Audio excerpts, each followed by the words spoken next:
오늘 우리에게 주시는 하나님의 말씀은 마태복음 20장 20절에서 28절까지의 말씀입니다. 마태복음 20장 20절에서 28절까지의 말씀을 함께 합독하겠습니다. 시작. 그때에 세베대의 아들 어머니가 그 아들들을 데리고 예수께 와서 절하며 무엇을 구하니 예수께서 이르시되 무엇을 원하느냐 이르되 나의 이 두 아들을 주의 나라에서 하나는 주의 우편에 하나는 주의 좌편에 앉게 명하소서. 예수께서 대답하여 이르시되 너희는 너희가 구하는 것을 알지 못하는도다. 내가 마시려는 잔을 너희가 마실 수 있느냐? 그들이 말하되 할 수 있나이다. 이르시되 너희가 과연 내 잔을 마시려니와 내 좌우편에 앉는 것은 내가 주는 것이 아니라 내 아버지께서 누구를 위하여 예비하셨든지 그들이 얻을 것이니라.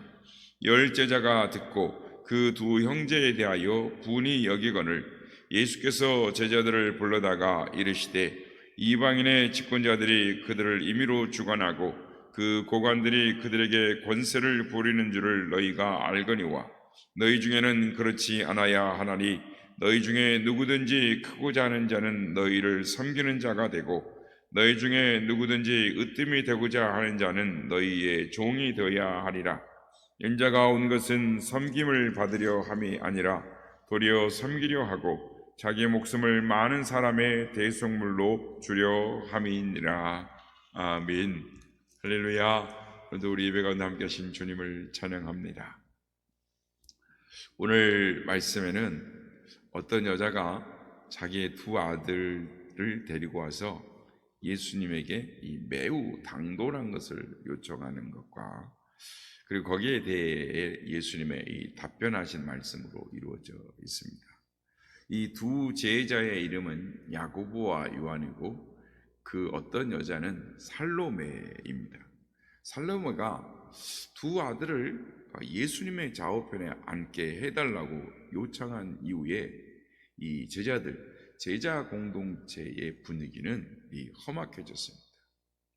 그런데 여러분, 이 조용하게 예수님 밤에 조용하게 예수님한테 이야기할 수도 있지 않겠습니까? 그런데 대낮에 12제자가 보는 앞에 살로메가 두 아들을 앞에 절을 데리고 가서 꿇치 앉혀놓고 그 앞에서 절을 합니다. 그리고 이걸 요구합니다. 왜 살로메는 이런 일을 벌였을까요? 왜 이렇게 그 두 아들의 출세 작업에 이 치맛바람을 일으키고 나왔을까요? 이유가 있습니다. 지금 예수님의 사역은 거의 다 끝나가고 있습니다. 살로메가 볼 때 때가 되었다고 판단을 하는데 우선 자기의 두 아들과 예수님은 이 어떤 다른 제자들과의 관계보다 친밀한 관계가 있다라고 확신을 했습니다. 왜냐하면 야고보와 요한은 예수님과 이종사촌 간의 관계입니다. 그러니까 혈육 관계입니다. 그래서 무슨 일이든지 이 마리아 즉 이 예수님의 마리아와 살로메는 자매간입니다. 그러니까 지름길이 있는 거죠. 지름길로 연결되는 이 비밀 통로가 같은 혈육 관계가 있으니까 자신만만한 것입니다. 또 평소 예수님의 마음을 관찰해 볼 때 12제자 가운데 예수님의 가장 사랑하는 이 제자는 자기 아들, 즉 바로 요한이었습니다. 요한복음 성경에도 보면 사랑받는 제자라고 말을 하고 있습니다. 그러니까 살로메의 마음에는 틀림없다. 예수님의 마음을 그러니까 우리 두 아들이 제일 많이 받고 있어 하고 판단을 한 것입니다. 보십시오. 예수님은 어떤 특별한 이 의미 있는 일을 행하실 때에는 12명의 제자 가운데 3사람을 선택합니다. 변화산에 올라가실 때도 이 신비한 광경을 보여주실 때 다른 제자들은 오지 말라 하시고 야고보와 요한과 베드로를 즉 3사람만을 데리고 올라가셨습니다. 그래서 세 사람만 그 광경을 보았습니다. 회당장 야이로의 딸이 죽었을 때 그를 살리러 가는 그 현장에도 다른 사람들은 오지 말라고 했습니다. 아무도 들어옴을 허락하지 아니하고 오직 야고보와 요한과 베드로만을 데리고 가셨습니다. 이 두 아들은 항상 있었습니다. 겟세마네 동산에서 마지막 철야 기도를 하실 때에도 다른 제자는 못 오게 하셨습니다. 야고보와 요한과 베드로를 데리고 가셨습니다. 살로메의 이 두 아들은 언제나 빠지지 않았습니다. 이건 틀림없다. 그래서 어머니 살로메의 마음은 자신감이 있을 만했습니다. 우리 두 아들은 충분히 12제자 가운데에 예수님의 특별한 관심과 사랑을 받고 있는 것이다. 이렇게 확신을 한 것입니다. 그런데 살로메 마음에 한 가지 걸리는 게 있었어요. 베드로가 걸립니다. 가만히 보니까 이 베드로가 심상치 않게 수제자의 자리를 확고해 나가는 것입니다. 살로메는 이 베드로 때문에 사실 불안한 것입니다. 그래서 오늘 베드로 앞에서 명하소서, 아예 이쯤에서 다른 사람들이 절대로 자리를 넘보지 못하도록 좌편과 우편의 권세를 내 아들 두 사람에게 이제 임명장을 주소서, 이렇게 베드로 앞에서 이 부탁을, 아니 요청을 했던 것입니다. 그러니 분위기가 어떻게 됐겠습니까? 살로메가 그럴 만한 또 하나의 이유가 있습니다. 살로메는 예수님의 경제적 후원자였습니다. 잘 살았습니다. 선교 사역에 절대적인 도움을 주었습니다. 예수님도 그의 소원을 거절하기 힘든 관계였습니다. 이런 모든 관계를 이리 재어보고 저리 재어봐도 절대로 자신감이 있으니까 거절하지 못하시겠지. 그래서 대담하게 나와서 그런 자기의 마음을 충분하게 발표한 것이지, 그렇지 않았다면 자기가 이런 말을, 어떤 행동을 했을 때 가져올 수 있는 파장을 계산하지 못할 미련한 여자가 아닙니다. 머리 회전이 빠른 여자입니다. 예수님은 난처해지셨습니다. 이 돌발적인 당돌한 요청에서 예수님은 어떻게 답변하실 것인가? 예수님은 아주 어려운 상태에 빠졌습니다. 사실 이때 인간 예수의 마음을 한번 헤아려 볼 수 있습니다. 싫으나 좋으나 12제자는 3년 동안 자신들의 모든 것을 다 버리고 모든 내용을 다 포기하고 예수님 자기만을 따랐습니다. 그러니까 사실 어느 한 공동체의 리더로서 예수님도 이 제자들에게 만족할 만한 선물을 주고 싶습니다. 왜 안 주고 싶겠습니까? 한 조직의 리더가 갖고 있는 아름다운 마음이라고 할 수 있을 것입니다. 저 같은 목사도 교인들이 뭔가를 요구하면 다 해주고 싶고 도와주고 싶고 모두 주고 싶지 거절할 마음이 있겠습니까? 우리 모두 사정은 좀 다르지만 다 똑같은 것이 하나가 있습니다. 남자들은 가정의 가장으로서 가족들이 원하는 선물은 뭐든지 다 들어주고 싶습니다. 그것을 거절하고 싶은 아버지가 어디가 있겠습니까? 가족들이 원하는 것을 다 해주고 싶습니다. 주님도 지금 12명의 자녀를 거느린 가장 같은 위치에 있는데 그들이 원하는 것을 다 들어주고 싶습니다. 그런데 아픔이 뭐냐면 자신이 절대 줄 수 없는 것을 요청했다라는 것입니다.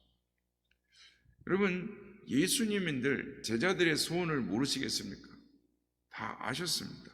다 알고 계십니다. 그러나 지금은 예수님이 절대로 주실 수 없는 것을 요청을 한 것입니다. 너희는 너희가 구하는 것을 알지 못하는도다. 나의 잔을 마시려는 잔을 마실 수 있느냐? 도대체 내가 지금 가는 이 길이 무슨 길인지나 알고 있기나 하고 그런 요청을 하느냐? 만약 당신이 내가 가는 이 길이 무슨 길이라는 것을 알았더라면 내 좌우편에 앉는 것을 오히려 안 하려고 도망갔을 것인데 모르기 때문에 나에게 그런 것을 요청하는 것이다. 사실 예수님 말씀대로 고난의 잔을 마실 때 제자들은 좌우편에 아무도 없었습니다. 만약 살로메가 정말 예수님이 가는 길을 바로 이해했다면 십자가를 지고 가시는 그 비아 돌로로사, 이 골고다에 가는 그 언덕길에 나타나야 했습니다. 그리고 그 십자가를 지고 고통받으시는 예수님 곁에 가서 예수여, 이 무거운 십자가를 어떻게 혼자 지고 가시겠나이까?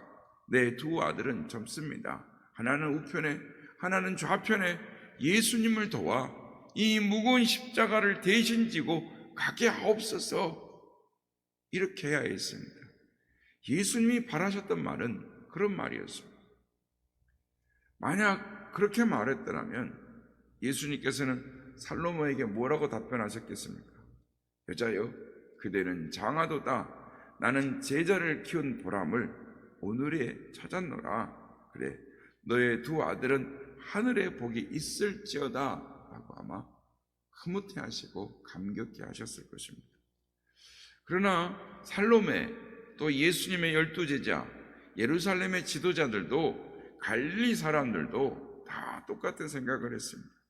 예수가 민족의 해방자가 될 것이며 장차 이루어질 아브라함의 후손의 도성인 예루살렘의 왕권을 갖게 될 것이다. 집권자가 되어서 백성들을 임의로 주관하는 대인이 되어서 권세를 부릴 수 있는 자가 될 것이다.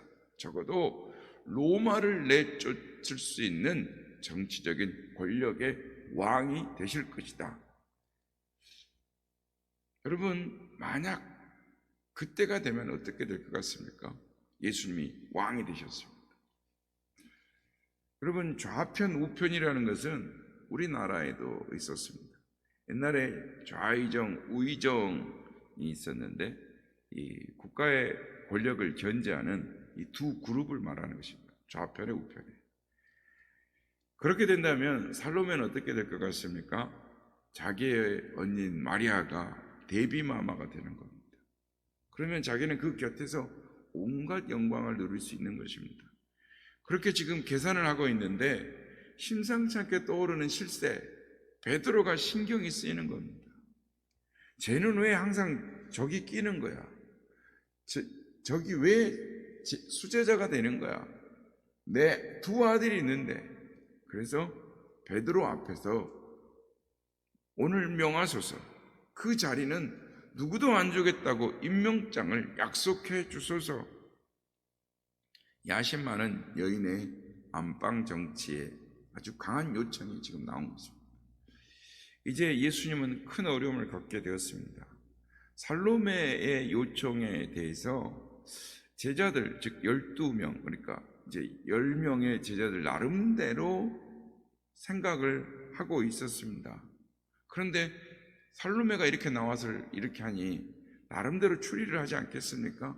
예수님을 의심하는 것입니다. 저 여자가 저렇게 우리들 앞에서 당돌하게 나오는 것은 평소에 예수님께서 암시적인 신호를 보인 것이 아니야? 오늘 본문에 보면 제자들이 부운히 여겼다라는 간단한 문장으로 이 상황에 표현되어 있지만 이 문제가 이 제자들 가운데 얼마나 심각한 문제였는가, 쟁점이 되었는가 우리는 짐작할 수가 있는 것입니다. 왜냐하면 이런 기회가 올 때 남자들은 출세를 위해서라면 앞에 걸리는 장애 요소를 무자비하게 제거하는 것입니다. 죽여버리는 것입니다. 그게 남자들의 세계입니다. 지금 예수님의 제자들도 지금 눈앞에서 그런 일이 지금 심정적으로 그런 일이 벌어진 것입니다. 이 험악한 분위기를 어떻게 해결해 나갈 것인가? 예수님은 이렇게 설교하셨습니다. 너희 중에 크고자 하고 으뜸이 되려는 욕심이 있다면 너희는 섬기는 자가 되고 종이 되어야 하리라. 내가 세상에 온 것은 섬김을 받으려 함이 아니요 섬기려 하고 나의 몸까지 대속물로 모든 사람에게 주려고 한다. 그래도 내 좌우편에 앉기를 원하느냐? 사람들이 조용해졌습니다. 우리가 살고 있는 사회를 이익 사회라고 합니다. 그 말은 이익이 있을 때만 몸을 바치도록 되어 있다라는 이야기입니다. 한 달에 얼마를 월급을 줄 테니까 그 약속을 믿고 몸을 바쳐라. 만약 일을 잘했다라는 평가를 받으면 사람의 그 이익과 직분의 권위가 점점점 더 많아지는 것입니다. 처음으로 계장으로 있었는데 다음에는 과장이 되기도 하고 부장이 되기도 하고 나중에는 사장으로 승격이 되기도 하고 그리고 거기에 따르는 이익도 점점 커지고 많은 것들을 갖게 되는 것입니다. 그런데 큰 문제가 있습니다. 큰 문제가 생기는 것입니다. 이러한 개념을 가지고 교회에 들어온 사람들입니다. 교회에는 정반대의 길을 갑니다. 교회 이 봉사 많이 하는 사람들이 교회에 와 있습니다. 그 시간이 얼마입니까? 손해도 납니다. 헌금도 많이 해야 됩니다. 교회 일하다가 마음에 상하는 일도 있습니다. 날마다 손해입니다. 그런데 예수님은 정반대의 생각을 하고 예수님께서 이 살로메가 요청한 그 일에 대해서 내가 가는 길은 이 길이다. 따라오겠느냐? 나의 마시려는 잔을 너희도 마실 수 있느냐? 마시겠다라고 했던 마시겠나이다. 그렇게 대답했던 사람들이 다 도망을 갔습니다. 시간이 역사가 흘러갔습니다. 예수님은 자신의 말씀대로 십자가에서 고난의 잔을 마시고 죽으셨습니다. 도망갔던 제자들이 하나씩 다시 모여서 평소에 예수님이 하셨던 말씀을 성령에 의해 재해석하기 시작했습니다. 그리고 우리가 가야 할 길은 이 길이구나. 결국 예수 그리스도와 같이 희생의 길을 가야 한다. 우리도 예수와 같이 죽어야 한다. 그것을 깨닫고 오순절 성령의 충만함을 입은 다음에 주님의 뜻을 이해하고 이 일을 시작합니다. 그래서 도망갔던 사람들이 무엇을 합니까? 변화산에 그리고 몇 군데 특별히 초대받은 이 세 사람을 보십시오. 베드로는 예루살렘 초대교회의 설립자가 됩니다. 이 땅의 교회를 예수 그리스도를 믿는 교회를 최초로 예루살렘에 세우는데 제일 공헌한 사람이 베드로입니다. 그래서 가톨릭에서는 베드로를 제1대 교황이라고 합니다. 예수님 좌편 우편에 앉기를 바랐던 야고보와 요한은 아마 이 세상이 아닌 하늘나라에서 지금 예수님 좌우편에 앉았을지도 모르겠습니다. 왜 이런 생각을 해보냐면 야고보는 12 제자 가운데 주님을 위해서 피를 흘리는 최초의 순교자가 되었습니다. 요한은 반모섬에서 주 예수의 몸으로 요한계시록을 기록하려 인류에게 남겼습니다. 세 사람이 가장 큰 일을 했죠. 사랑하는 여러분, 여러분이 예수님께 바라는 것은 무엇입니까? 예수님을 버리고 도망갔던 제자들이 바뀌었습니다. 예수님이 나에게 주시려는 것이 뭔가? 진심으로 예수님이 나에게 원하시는 소원이 뭔가? 이제부터 나는 주님의 소원을 따르자. 그 길이 비록 피를 흘리는 험악한 길이랄지라도 나에게 주신 사명이 이것이로구나. 제자들이 바뀌었습니다. 바라기는 우리의 소원이 제자들의 소원이 바뀌었던 것처럼 바뀌어지기를 예수님의 이름으로 축복합니다.